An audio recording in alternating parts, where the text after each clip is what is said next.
Mateus 37, digo, Mateus 24, 37. E como foi nos dias de Noé, assim será também a vinda do Filho do Homem. Porquanto, assim como nos dias anteriores ao dilúvio, comiam, bebiam, casavam e davam-se em casamento, até o dia em que Noé entrou na arca, e não o perceberam, até que veio o dilúvio e os levou a todos. Assim será também a vinda do Filho do Homem. Então, Jesus está aí, comparando a sua vinda. Na verdade, a sua vinda será semelhante aos dias de Noé. E eu quero começar com essa palavra de Jesus, porque se nós não tivermos o cuidado de examinar como foi nos dias de Noé, nós iremos perder muitas coisas que com certeza Jesus ele quis nos dizer. Acreditamos que estamos realmente nos dias da vinda do Filho do Homem. Os sinais estão aí se cumprindo e acredito que realmente estamos nos dias a que Jesus se referiu quando falou que seria semelhante aos dias de Noé. E eu quero abordar os dias de Noé. Eu vou lá para Gênesis capítulo 6 para examinar como eram os dias de Noé. Gênesis 6:1 diz assim: E aconteceu que, como os homens começaram a multiplicar sobre a terra, e lhes nasceram filhas, viram os filhos de Deus que as filhas dos homens eram formosas, e tomaram para si mulheres de todas as que escolheram. Então eu quero, inicialmente,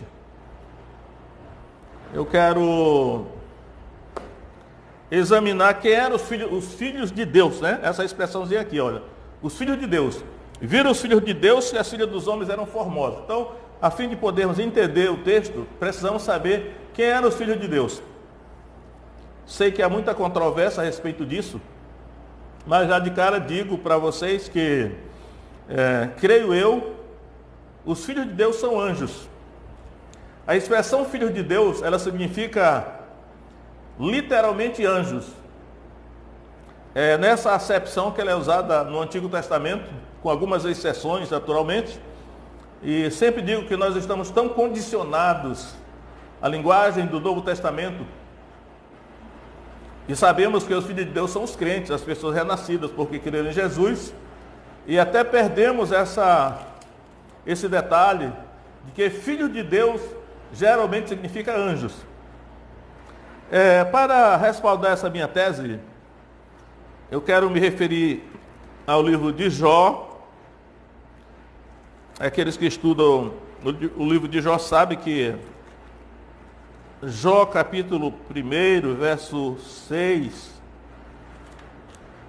ele vai falar de uma reunião, que é aquela famosa reunião que diz assim, Jó 1:6. E vindo um dia em que os filhos de Deus vieram apresentar-se perante o Senhor, veio também Satanás entre eles. Aí seguiu-se aquele diálogo entre Deus e Satanás.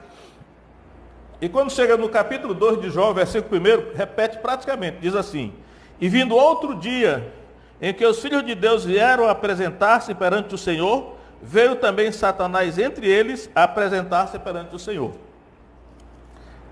Então, apesar de não dizer textualmente aí, não dizer, mas entendemos que a expressão filho de Deus aí, essas duas reuniões que são aí mencionadas, eram reuniões de anjos. Porque nós não podemos cair nesse erro de pensar que foi a igreja daquele tempo que se reuniu, como seria hoje, e que Satanás foi entre eles. Eu quero dizer que era reunião de anjos. Parece que os anjos se reúnem periodicamente com Deus. E no capítulo 38 de Jó, verso 7 diz assim: Sobre que estão fundadas as suas bases, ou quem assentou a sua pedra de esquina, quando as estrelas da alva juntas alegremente cantavam, e todos os filhos de Deus rejubilavam. Ele está falando aqui da da criação da terra, fundação da terra. E antes que a terra fosse fundada, ele fala aqui dessa ação, desses que são chamados aqui estrelas da alva. As estrelas da alva. As estrelas da alva. Apocalipse diz que as estrelas são anjos. Apocalipse são 20. E os filhos de Deus aqui, que é um sinônimo, né, por causa do paralelismo da poesia hebraica, nós vemos aqui que eles são anjos, os filhos de Deus. Então, estou a par da controvérsia que existe, né, a respeito dessa questão, mas há muito tempo que estudo esse assunto e cada dia que mais eu estudo, mais eu me convenço que esses filhos de Deus aqui são anjos. E examinando alguns dicionários de hebraico, até de grego, eu percebo que os eruditos, né, os grandes eruditos, que têm títulos acadêmicos, eu não acredito que eles não tenham conhecimento. Com certeza eles têm conhecimento das línguas originais, mas acredito que o que está em jogo é a reputação. Porque eu percebo que quando alguém diz que esses aqui são anjos, geralmente as pessoas são tidas como mística, fanática, né? Mas na verdade, o sentido natural desse texto é que são realmente anjos. Então, esses anjos, naturalmente anjos caídos, né? Que aqui eles viram que as filhas de Deus eram formosas e tomaram para si aquelas que eles quiseram. Olhe que quando Jesus disse, como foi nos dias de Noé, assim será a vinda do Filho do Homem. Então, estou examinando os dias de Noé, porque eu acredito que o que está acontecendo hoje, nos dias da vinda do Filho do Homem, embora nós não saibamos tudo, sabemos algumas coisas, mas eu imagino que o que está acontecendo secretamente, né, as experiências que estão sendo feitas, é o que Jesus quis dizer que nos dias de Noé acontecia isso também. Então, vamos agora para o versículo 4, Gênesis 6, 4, que é o versículo mais controvertido, né? Vamos lá. Gênesis 6, 4. Havia naqueles dias, eu vou ler do jeito que está na minha versão aqui, para depois eu dizer qual é a tradução certa, né? Diz assim: havia naqueles dias gigantes na terra, e também depois, quando os filhos de Deus entraram às filhas dos homens, e delas geraram filhos. Estes eram os valentes, que houve na antiguidade, os varões de fama. Então percebo aqui que é uma confusão muito grande. Eu vejo muita gente dando opinião sobre esse assunto, e a gente percebe que é uma grande confusão. Então eu quero dar a minha contribuição dizendo o seguinte: vamos examinar de novo agora aquilo que é realmente a tradução literal do hebraico. Diz assim, o sentido eu acho que eu vou ler até na NVI, porque a NVI, eu creio que ela é mais correta nesse caso aqui. Vamos ver como é que diz na NVI. Diz assim, Gênesis 6, 4. Naqueles dias havia nefilins na terra. Nefilins. Tem outra versão que creio eu ser a mais correta, é assim: naqueles dias os nefilins estavam sobre a terra. Alguém já disse o seguinte: os nefilins que normalmente estariam no céu, naqueles dias eles estavam sobre a terra. Sabemos que a palavra é nefilins, que está aí, né? E a palavra hebraica nefilim, é transliterada nefilim, no hebraico realmente é nefilim. E aí quando para o português, nefilins é o plural. E quem tem algum conhecimento do hebraico sabe que nefilim não significa gigante. Nefilim, a palavra, o radical do hebraico são 3 letras que significa nafal, cair. Nafal significa cair. Portanto, a tradução literal seria: naqueles dias os caídos estavam sobre a terra. Os caídos, subentende-se anjos caídos. Eles estavam sobre a terra. Vamos ver como é que diz a NVI mais aqui. E também depois, né? Aqui tem também depois, quando os filhos de Deus possuíram as filhas dos homens, e elas lhes deram filhos. Eles foram os heróis do passado, homens famosos. Então aqui é um problema que eu quero já compartilhar a minha posição. O texto hebraico está dizendo o seguinte: naqueles dias os nefilins estavam sobre a terra. E também depois, quando os filhos de Deus, eu entendo que os filhos de Deus e os nefilins são as mesmas pessoas, eles entraram as filhas dos homens, possuíram as filhas dos homens, aqui na NVI, e elas lhe deram filhos. Aí vem a questão aqui, quando a tradução diz assim, estes foram os valentes, tanto pode se referir aos pais como aos filhos. No caso aqui, creio eu, para o bom estudo do português, ela se refere à última pessoa citada. Quem foi citado por último são os filhos. Então, os varões de renome que houve na antiguidade não eram os nefilins, porque na verdade os nefilins eram anjos caídos. Aliás, nós nem sabemos qual é o tamanho dos anjos. Eu tenho observado que nessa discussão aí pela internet, a maior parte das pessoas diz que os gigantes eram os nefilins. E não eram. Os nefilins eram anjos caídos. Uma vez que eles coabitaram com as mulheres, dessa união, né, essa união antinatural de anjos caídos com mulheres, nasceram gigantes.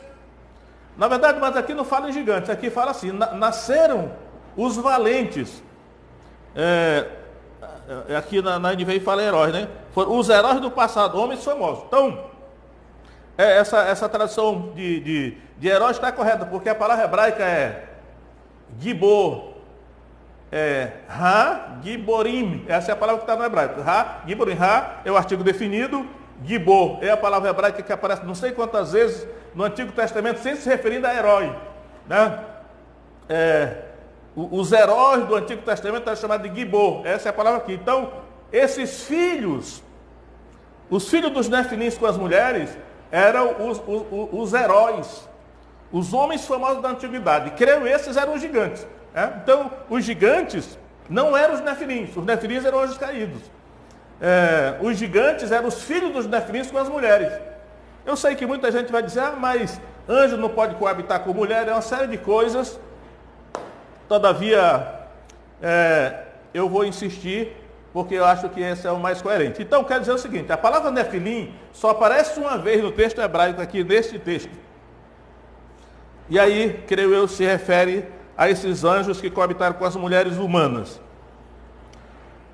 A palavra nefilim só vai aparecer novamente em Números capítulo 13, e em Números capítulo 13, verso 33, a palavra nefilim aparece duas vezes, e é aí que a tradução complica mesmo aqui, que eu vou ver aqui como é que está na NVI.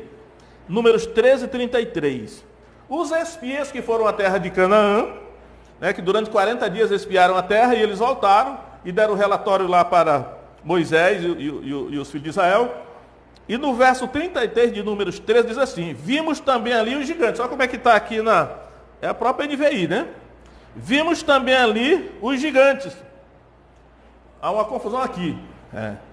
Os descendentes de Anak, diante de quem parecemos gafanhotos, e a nós e a eles. Então, está confuso aqui. O sentido é o seguinte.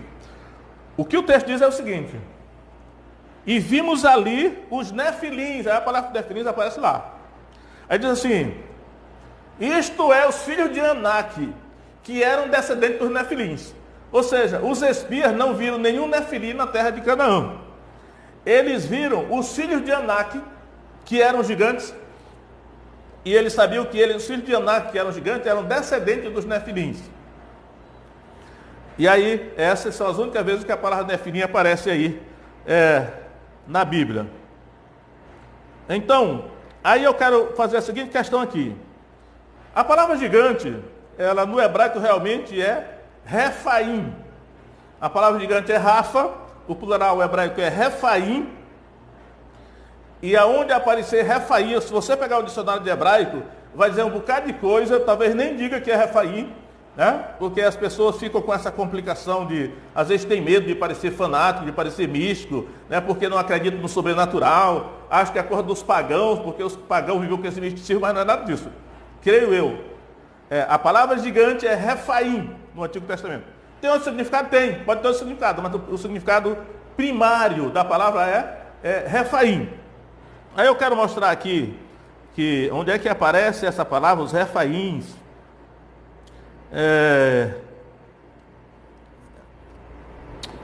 Essa palavra Refaim, porque os gigantes tinham vários nomes na terra de Canaã. O nome mais comum, que era o nome genérico, era Refaim. Mas eles eram também chamados de filhos de Anak. E aí eu quero mostrar para vocês aqui que em Números 13, 22, quem foram os gigantes que os espias viram na terra de Canaã? Vamos ver aqui. Números 13, 22. Subiram do Neguebe e chegaram a Hebron, onde viviam Aimã, Sesai e Talmai, descendentes de Anak, ou filho de Anak. Eu vou voltar para essa Bíblia aqui agora. Então, os espias viram 3 gigantes na terra de Canaã, cujo nome está várias vezes declinado no Antigo Testamento, né? Números 13, 22, vamos ver como é que aparece aqui nessa Bíblia aqui. Ele diz aí: e subiram para a banda do sul e vieram até Hebron, e estavam ali Aimã, Sesai e Talmai, filhos de Anak. Então, eles viram esses 3 gigantes. Esses 3 gigantes, que são mencionados várias vezes por nome no Antigo Testamento, eles eram chamados também filhos de Anak. Por quê? Porque Anak também era um gigante. Então, vou citar outros textos aqui que provam isso aí. Em Números 13, ainda Números 13, 10, isso mesmo, vamos ver aqui.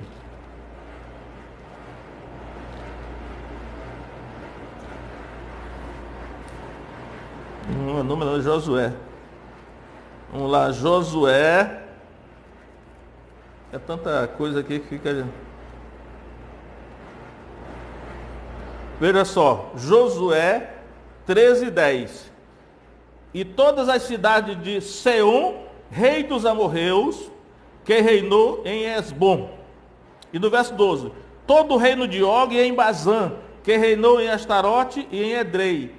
Este ficou do resto dos gigantes, aqui está gigante, mas dos refaíns, que Moisés feriu e expeliu.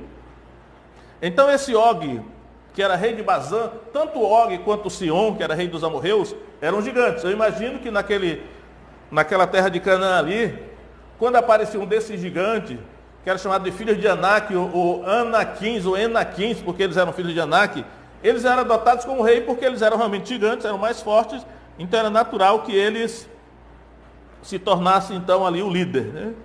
Em Deuteronômio, capítulo 3, vamos lá, Deuteronômio capítulo 3, verso 11, vai aparecer a cama de Og, que é o rei de Bazã, da seguinte maneira: porque só Og, rei de Bazã, ficou do resto dos refaíns. Eis que é o seu leito, um leito de ferro, não está porventura em Rabá dos filhos de Amon, de 9 côvados do seu comprimento, e de 4 côvados da sua largura, pelo côvado de um homem. Então, a cama de Og, ela tinha 4 metros. A NVI já traduz diretamente. A cama tinha 4 metros de comprimento, 1,80 m de largura, porque Og era um gigante, né? Era um desses refaíns. E vamos ver aqui, Josué 14, vou voltar para Josué 14, 15, é muita coisa sobre gigantes no Antigo Testamento. Josué 14, verso 15, diz assim: e era dantes o nome de Hebron, Kiriat Arba, porque Arba foi um grande homem entre os anaquins, e até repousou da guerra. Então, esse Arba, ele era o pai de Anak, né? Já tem o texto aí que vai dizer que ele era o pai de Anak, ele era o maior homem entre os anaquins, e o nome da cidade chamada de Kiriat Arba, Kiriat é a cidade, então Kiriat Arba é a cidade de Arba. E aí vamos ver outro texto aqui, que é Deuteronômio 2:10. Deuteronômio 2:10. Vamos ver aqui. Deuteronômio 2:10.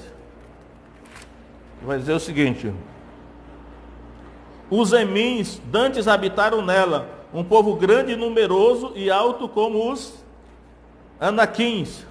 Também estes foram contados como como Refaíns. E os moabitas eles chamavam Emins. Ou seja, esses Refaíns, que eram gigantes, eles eram chamados por vários nomes, dependendo do povo que os nomeava, porque realmente eles eram gigantes. Então a questão toda é essa: quando Jesus disse assim, como foi nos dias de Noé, assim será a vinda do Filho do Homem, e se essa interpretação que eu estou dando é correta, nos dias de Noé houve esse intercurso entre os anjos caídos e as mulheres, e dessa união híbrida, aliás, nasceram seres híbridos, né, que eram os Refaíns, gigantes, que eram chamados também de Anaquins, filhos de Anak, Emins, tinham vários nomes, mas o nome genérico era Refaim. Eles eram gigantes, e o povo de Israel, quando chegou na terra de Canaã, uma das missões de Israel era exterminar os Refaíns, ou seja, os gigantes. Golias, ele era um desses gigantes, né? E depois, naquela luta entre Davi, onde aparecem aqueles 4 gigantes, no segundo livro de Samuel, capítulo 21, cada um daqueles ali era filho de gigante, era um gigante, é chamado Rafa lá no hebraico. Então tudo isso acontecia nos dias de Noé, nos bastidores, acredito eu. E aí a gente pergunta, será que hoje não está acontecendo algo parecido? Vamos ver aqui, em Judas capítulo 6, eu sempre digo que, para mostrar que os filhos de Deus, de Gênesis 6, eram anjos, eu não preciso nem ir para o Antigo Testamento. Em Judas capítulo 6, digo em Judas versículo 6, onde menciona uma queda de anjos, diz assim, Judas versículo 6, aos anjos que não guardaram o seu principado, mas deixaram a sua própria habitação, reservou na escuridão, em prisões eternas, até o juízo daquele grande dia. Agora veja o verso 7. Assim como Sodoma e Gomorra, e as cidades circunvizinhas, que havendo-se prostituído como aqueles anjos, ida após outra carne, foram postas, por exemplo, sofrendo a pena do fogo eterno. Eu vou ler na NVI, porque eu vejo que a NVI, nesse caso aqui, ela clareia mais Judas, versos 6 e 7. Vamos ver como é que a NVI registra. Diz assim, e quanto aos anjos que não conservaram suas posições de autoridade, mas abandonaram a sua própria morada, eles têm guardado em trevas, presos com correntes eternas, para o juízo do grande dia. Agora veja, de modo semelhante a este, Sodoma e Gomorra e as cidades em redor se entregaram à imoralidade. Então, a NVI traduz, se entregaram à imoralidade. Ou seja, o pecado dos anjos foi um pecado semelhante ao de Sodoma e Gomorra, que a palavra no grego aqui é uma palavra derivada de porneia, que sempre significa um pecado de natureza sexual. E a tradução normal diz assim, e ida após outra carne, mas a NVI diz assim, e a relações sexuais antinaturais. É claro que o pecado de Sodoma e Gomorra, basicamente, eu sei que tem outro texto que fala que eles não ajudaram os pobres, mas no texto lá de Gênesis 19, vai mostrar que eles praticavam o homossexualismo, Sodoma e Gomorra, isso é, e após outra carne.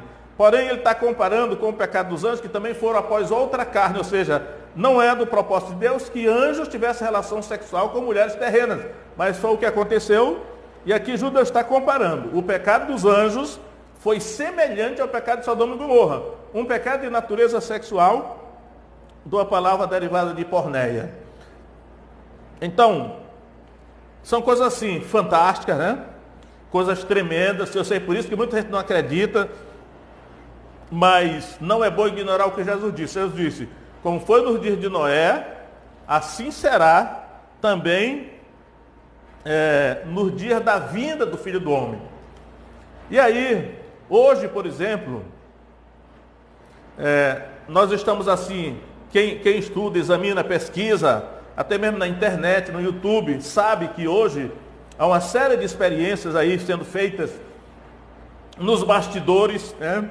Os governos, os cientistas, eles não vão falar a verdade, eles vão fazer justificativas, porque isso envolve muito dinheiro de pesquisa, mas eu quero me referir a uma coisa só dessas que está acontecendo hoje, nos bastidores, né? Acredito que muita gente não sabe, que é uma coisa chamada acelerador de partículas. Então, existe um negócio chamado de acelerador de partículas. Esse acelerador de partículas, que é chamado também de CERN, alguns acham que essa palavrinha CERN, C-E-R-N, CERN, é uma abreviatura da palavra Cernunnos, que Cernunnos é um deus da mitologia pagã, o deus chifrudo da mitologia pagã, e é também chamado de colisor de hadrons. E esse acelerador de partículas, ele existe na fronteira entre a Suíça e a França. E eles dizem que estão fazendo isso porque eles vão pesquisar como é que a criação foi feita, os átomos, os elétrons, os nêutrons, como é que as coisas acontecem no núcleo do átomo. Eles estão fazendo essa experiência e dizendo que é para o bem da humanidade, né? Que isso vai ajudar na agricultura, vai ajudar o ser humano. Para mim isso aí é só uma desculpa, uma justificativa. Porque na verdade eu fico impressionado, mais do que nunca hoje, como é que Satanás consegue manipular a mente dos cientistas, a mente dos governantes, a mente de seres humanos. Até muitas vezes de pessoas da igreja, Satanás manipula a mente. É possível até que alguns desses cientistas e governantes que estão patrocinando essas experiências, eles sejam até bem intencionados, mas é possível que não, alguns não. Né? O certo é que Satanás, que está manipulando ali, sabe muito bem o que ele vai fazer através disso aí. Alguns acham, e eu acredito que tem uma certa razão de ser, que esse acelerador de partículas que já existe lá na fronteira entre a França e a Suíça, ele tem como objetivo abrir um portal para o mundo inferior. Né? Numa outra mensagem eu falei que existe um mundo inferior, né? Que a Bíblia chama de abismo, ou chama no hebraico o Sheol, no grego é o Hades. Existe um mundo inferior. Né? As pessoas acham que isso aí, que a mitologia grega fala muito disso, acham que isso é balela, mas só que a Bíblia fala também. E esse mundo inferior que está abaixo de nós, não se comunica com o nosso. Existe porta, né? Apocalipse vai dizer que Jesus tem a chave do Hades. Primeiro capítulo de Apocalipse diz que Jesus agora tem a chave da morte e do inferno. O inferno ali é Hades, ele tem a chave do Hades. E vai aparecer outras vezes a chave do Hades, alguém vai abrir o portal. Então, existe uma porta, ou um portal, podemos dizer isso assim, entre o nosso mundo e o mundo inferior. Essa porta está fechada. O que alguns acham, e eu acho que tem uma certa lógica, é que Satanás está manipulando isso para, através desse acelerador de partículas, abrir um portal entre o nosso mundo e o mundo inferior. As pessoas falam assim, é outra dimensões paralelas. É uma linguagem moderna, né? Só que a linguagem que a Bíblia usa é que são portais, é porta, que tem chave, que precisam ser abertas. E o interessante é que nesse acelerador de partículas da Suíça, existe na entrada uma imagem do deus hindu, Shiva. E Shiva na religião do hinduísmo é chamado Deus da destruição. E a gente, quando vai lá em Apocalipse 9:11, vai dizer que o anjo do abismo, que governa no abismo, que na verdade é o Hades, da onde saem aqueles gafanhotos, são demônios. Ele tem por nome Abaddon, em hebraico, em grego é Apolion, que significa destruidor. Eu acho muito interessante que mesmo o hinduísmo, que tem como divindades, a trindade do hinduísmo é Brahma, Vishnu e Shiva. Esse Deus Shiva, a imagem de Shiva está na entrada do acelerador de partícula da Suíça com a França. Também ainda tem mais. Eu já estou sabendo que aqui no Brasil, é só você entrar e pesquisar, aqui no Brasil tem também um acelerador de partículas, que é em Campinas. Agora em 2020, ele já está entrando na segunda fase, já começou a funcionar. E que na China, os chineses vão construir um outro acelerador de partículas, Eles dizem que é de 2020 a 2025, os chineses pretendem, com a tecnologia que têm, construir um acelerador de partículas que será o dobro da potência do acelerador lá da Suíça. E aí, o que muita gente tem levantado, a possibilidade é que Satanás pode estar manipulando cientistas, governantes, usando a tecnologia para abrir um portal para o mundo inferior, para trazer aqueles anjos que estão presos no abismo. A Bíblia fala, né? Segunda carta de Pedro também fala que os anjos estão presos no Tártaro, lá chamado de Tártaro. 2 Pedro 2,4. Então, e aí eu quero dizer, nós não podemos ser ingênuos, né? Quando Jesus disse, como foi nos dias de Noé, assim será a vinda do Filho do Homem. Nós vamos examinar essa questão dos dias de Noé. Todas essas coisas fantásticas estavam acontecendo. Só que uma das coisas que Satanás faz é nos iludir, nos enganar, para que nós não acreditemos naquilo que a Bíblia diz, chamar de mitologia, de lenda, coisa semelhante, mas existem realidades tremendas.